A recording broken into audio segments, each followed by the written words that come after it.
We owe $36 trillion. Oh no, who's gonna pay that? Let me help you out. You don't owe it. It's owed to you. Every man, woman, and child is the creditor of that debt. It's compensation owed for the theft of your birthright, your gold, your labor, your identity. But they'll never tell you that because you're too busy watching TikToks and paying taxes you don't legally owe for services you didn't ask for, to fund wars you never approved.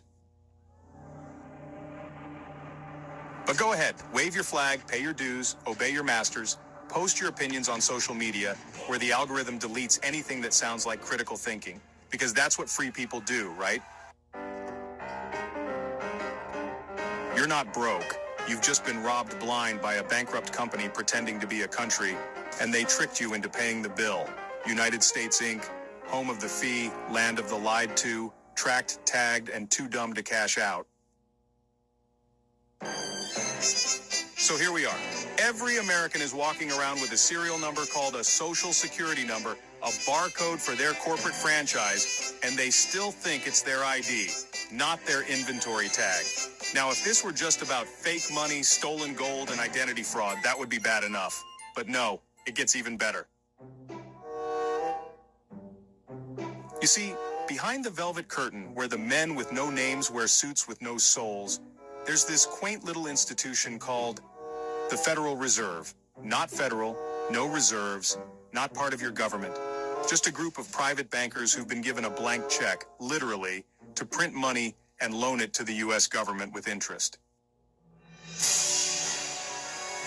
So how do they keep track of the world's biggest, most rigged monopoly?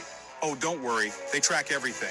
Every dollar, every transaction, every birth, every bond, every man, woman, and child on the books. They've got ledgers more accurate than your grandma's Bible bookmarks. Why?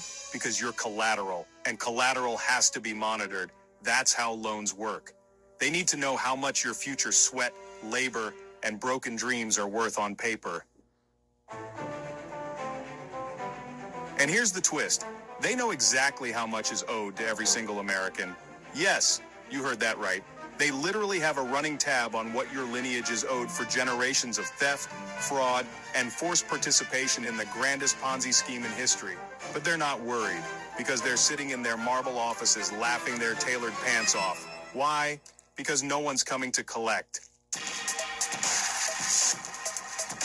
Oh, you thought the national debt was something you had to pay? Cute. It's what you're owed. Every dollar that's printed adds to a debt that's not against your name. It's a claim under your name. But let's be honest. They could print receipts from here to Mars and it wouldn't matter because the people are dumb, dumber, and distracted. Too busy chasing likes, too tired from 40-hour weeks of wage slavery, too addicted to Netflix and fast food to ask, hey, wait, who exactly do we owe this debt to? Answer you, but don't expect a check, because you signed it away at birth. When your mom filled out that birth certificate, unknowingly turning you into a legal fiction, the Fed and their banking cartel said, thanks for the new asset. We'll be collecting interest on that until they die. And then some.